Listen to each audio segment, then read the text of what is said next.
Me full screen there, babe. Yo, it's your boy Memento back with another reaction video. Today I'm reacting to Is LeBron James I Promise School Failing?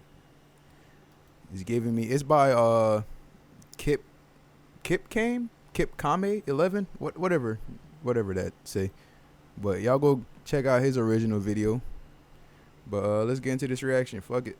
Arguably the greatest accomplishment in his entire career. He was lauded as a philanthropist, visionary, and before I start, if there's anything I can improve on in these videos, because I know like I'm a beginner, so they all like pretty low quality. Just if there's anything I can improve on with these, just drop them in the comments. Like any improvement suggestions you got, just drop them in the comments for your boy. a private citizen who stood up to do what the government wouldn't. It was universally celebrated as a success. But before we start this, I feel like anyone that's like, I'm about to start a school, it's like anytime you hear a person about to start a school or have started a school or taking donations for a school, maybe it's the Umar Johnson situation, but that shit leaves a bad taste in my mouth.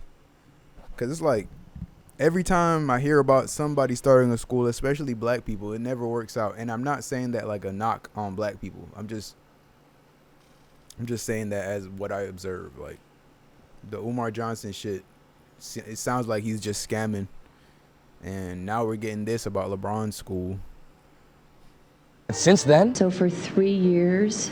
But why would LeBron's school be like, Umar's school fucked up because he needed money from everyone, but LeBron don't need money from nobody, so I doubt Not one child like financial. passed the state test in math. Not one. Principal of the LeBron. Not one? Wait, go back. universally celebrated as a success. But since then, So for 3 years, not one child passed the state test in That math. is Not one. insane. Principal of the Not LeBron one James I kid Promise passed School in math? Akron has submitted her resignation following an allegation that she slapped an 11-year-old student. A quote, death note was found on the school grounds, and that note found sometime last week. A death Quote, note was found. death note was found on the school grounds, and that note found sometime last week had a list of names of teachers and students who work and attend the school. These motherfuckers about to shoot the school up? This nigga had a personal death note. He writing names in it, just waiting for Ryuk to come claim souls, I guess. The amount of tears that I saw from teachers that work there. what's up y'all, I'm Kip Kame 11, and I'm here in Akron, Ohio to find out, why is LeBron James's I Promise School failing? Well, to begin, we have to go back to 2004. Fresh out of Akron, Ohio, LeBron James let all the naysayers know that he was the truth. After a successful Rookie of the Year campaign and an $87 million Nike deal, LeBron was a far cry away from where he was even just a year ago. Still possessing a strong allegiance to Akron, LeBron founded the LeBron James Family Foundation as a 19-year-old, as a way to help out struggling children like him when he was growing up. As his career accolades and profile grew, so did his organization. In 2005, LeBron hosted his first annual bike-a-thon, with kids from Akron riding along with him, joined by NBA friends Carmelo Anthony and Dwayne Wade. He continued to provide steadily for his community and took it up a notch in 2011, where he started the I Promise initiative, a program that gave resources to underprivileged children in Akron in order to help them succeed with school. This would go from bikes to computers to even annual trips at amusement parks. I love being in this program. It's life-changing. After a few years, this initiative You know damn well those were his lines to read. I love being in this program. It's life-changing. at amusement parks. I love being in this program. It's life-changing. After a few years, this initiative expanded to the I Promise School as a way for kids who are at risk of flunking out and being claimed by Akron's tough environments, like LeBron almost famously was, to express themselves. So the kids were already at risk of failing. So what, LeBron made a school to try and help that? Because if that's the case, then it's not that bad that no one's passing math. It's still bad, but it's like the school is like reformatory, right? It's meant to help people who are already passed or already failing. So the fact that they're failing isn't as surprising, knowing that they were like already failing, I guess. And be supported. It's still It was a terrible. fantastic idea and the first of its kind. There have been schools opened by celebrities before, like Deion Sanders' Prime Prep Academy, Will Smith's New Village Academy, and Kanye's Donda Academy, all with varying levels of success. LeBron's school, See, however, that's what I was saying. Where it's like all these entertainers that try and start schools, it never works out for some reason. I wonder why that is. it was a fantastic idea and the first of its kind. There have been schools opened by celebrities before, like Deion Sanders' Prime Prep Academy, Will Smith's New Village Academy, and Kanye's Donda Academy, all with varying levels of success. LeBron's school, however, was different. It was a fully public school as opposed to private school or academy, fully integrated into the Akron Public Schools. Oh shit! Damn. So if it's public, then there shouldn't be anything financial that we're dealing with here, right? System and operated as such. Only that it's got over 100 of LeBron's game-worn shoes inside and over $1 million a year in extra funding. This was history in the making. In a regular public school, LeBron James became the vice principal. But seriously, in America, there hasn't been a Imagine being a vice principal, still lacing your shoes up, dunking on niggas, like crossing niggas up in the NBA. You go back to Akron, you a vice principal. large-scale project like this. One of the reasons being, I'd be remiss not to mention, is that LeBron is, again, a private citizen attempting to revolutionize schooling for lower-income families and children. What he's doing is venturing into uncharted waters. Not only has he opened a school, he's opened up transitional housing down the block from the school for families and parents of students who might This man not only helped with the school, he opened up housing for the families that go to the school. That's be experiencing tight, bro. bouts of That's fire. homelessness. There are 50 families here who prior to this had struggles with finding housing. This initiative right here gives them a home. Less than 2 blocks away from the I Promise school. There's also the I Promise apartments, geared for longer term stay. Then there's House 330, where parents of kids are employed by the facilities to give them work. I talked to some of the people there, and they had nothing but wonderful things to say about the foundation. I was never accepted into LeBron Foundation. I don't think I would have known truly what to do in life. There are schools out there that receive additional funding, but you're not gonna find them in America. You might find them in Japan. This is a very nice school. What? Or a private school. There's no place in America that's providing public school resources to a facility such as this, except for LeBron. So, what's the problem? Well, for starters, we have to What is the problem? Because all of that sounded great.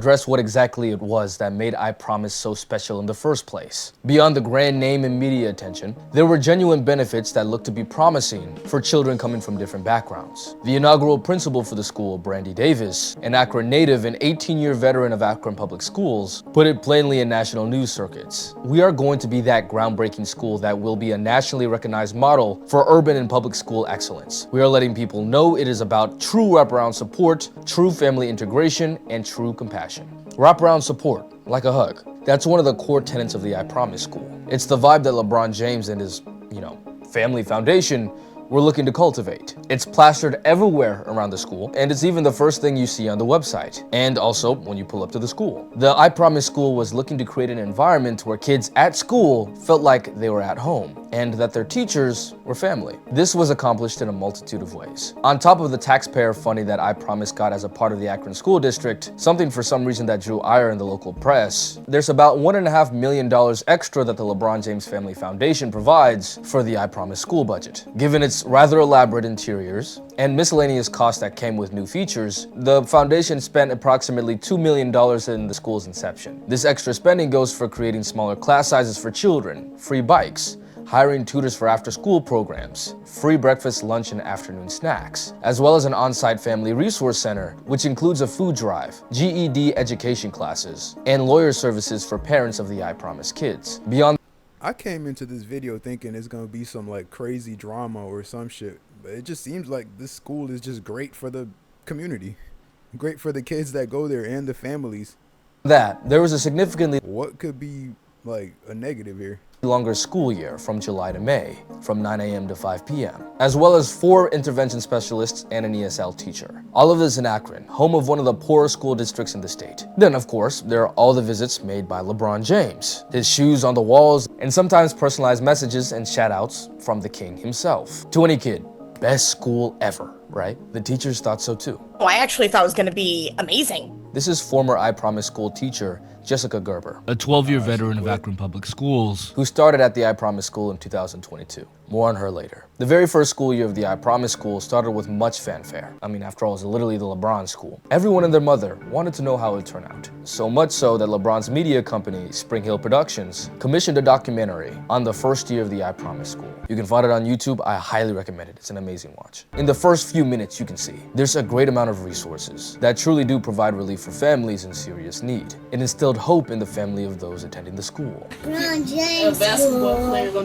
gonna help him and stuff, you know, with his problem, like with his reading, everything. But now the issue, and the very big issue at that, is actually educating the kids. The way that students from the I Promise School were selected was through a lottery consisting of second graders from the bottom 25% of achievement levels in Akron, those classified as academically at risk. The lucky 120, or technically 240 because it was 3rd and 4th grade for the first year, would get placed into the I Promise School and receive nice perks like free uniforms and more serious ones like jobs for parents. All of these children came with baggage, and a lot of it. It tended to be the reason even that they were low achieving. They weren't able to focus on class because they were acting out. That's what I was thinking. I was just in my head, I'm like, it sounds like they provided them with everything they needed. Now it's just a matter of the students like stepping up. But that's also easier said than done because they're kids, and a lot of all of their circumstances are out of their control mostly. So stepping up is probably harder for them than your average, kid with a perfect life or with a decent life to where they can focus on school. These kids probably go home to so much stress and drama that it's like hard to focus on anything other than that. Oftentimes, this was because they had unstable home lives, with families not knowing how to prioritize education because they hadn't been down the path themselves and were busy worrying about other things. Take Nate, for example, a kid who was showcased on LeBron's Instagram story, who began at a kindergarten reading level. If something got too frustrating or intense for him, he would get up and walk out of the classroom. His teachers would say that he was so behind, not because he wasn't able to learn, but because he wasn't spending enough time in class. The lady who we saw from before was Nate's grandma, who lives with Nate's mom. That kind of highlights an important thing too, where it's like you can provide someone with all the necessities. It's still up to them. Even though I am talking about kids right now, it's still up to them and their parents to actually allow them the ability to utilize all of that. Because what good is all these resources if the person it's meant for don't utilize it, And her 7 kids. What happened to the dad? And his friends set him up. They stabbed him, shot him, ran him over. They stabbed. What?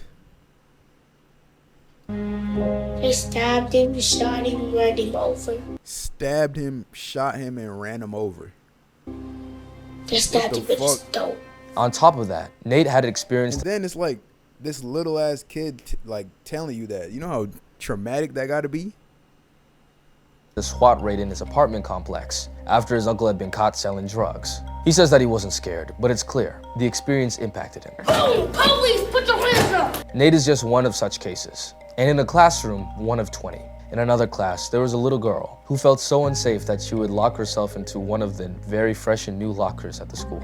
After a few weeks with the kids, one teacher admitted. Insane. Why is she locking herself in there? To one of the very fresh and new lockers at the school. After a few weeks with the kids, one teacher admitted. You have the romantic thoughts, like, I'm gonna change the world. So when you get in and you have 20 kids who struggle with school and you have some kids who have behavior issues, you kind of be like, okay, well, this is a little harder than I thought. Now, I'm not gonna. Yeah, you know how disheartening that could be? Like, you're so high on hope. Like, I'm about to go in there, I'm about to provide these kids with the best education, the best working environment. And you go in there and you're like, oh, I really can't. Oh, shit. I keep hitting the camera, my bad. But you go in there and you're like, oh, I really can't do anything. Or whatever I try to do, it won't be received, That gotta be mad disheartening. Reveal all that happens for the documentary if you're looking to watch. But at the end of the day, it ends with phenomenal news that 92% of kids met or exceeded their expected state growth in both math and reading. And on average, the kids moved from the 1st percentile in English to the 9th percentile for 3rd grade and the 16th percentile for 4th grade. And in math, kids went from the 1st percentile of achievement levels to the 18th, and 4th graders went from the 2nd percentile to the 30th. In that first year, the rate of growth in the I Promise school was better than 99% of schools nationwide. This was a okay, so what's the problem? Huge win for I Promise, and things were looking up. But there are still issues. One, just because kids had met or exceeded their expected level of growth doesn't mean that they were on grade level at the end of the year. It just meant that they at least advanced one grade.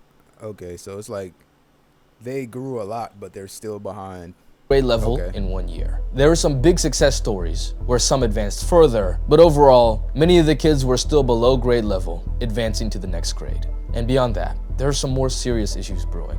Yes or no? Summer, which included a 7-week summer camp for the kids, yet another perk came and went. Despite the behavioral issues and mountain of progress that was still left to be made, the sentiment regarding the school was still tentatively hopeful. There were revisions made to the initial... It's sad, but it makes sense. You can drop the most perfect school in a fucked up like city or a fucked up neighborhood, and they'll have all the resources, but they won't have the, I'm not going to say freedom. They won't have the, hopefully this motherfucker wasn't backwards. They won't have the, I'm just going to say freedom, the freedom to really take advantage of it, because they're trapped like in their own situations. Like, you don't know what's going on at home that's preventing them from really even absorbing the tutelage that people are providing at the school. Like, things could be going on at home that when they get to school, that's their only time to just mentally rest, or just their only time to take a break from like whatever's going on at home. So they're probably like sleeping. They're probably not attentive because they're tired. Like, imagine the shit that's going on at home for these kids, and then to come into school and be expected to perform at like a top level. It's unrealistic. Like, yes, you guys are providing the resources for them to do it, but it's unrealistic because they're dealing with a whole other world when they go home.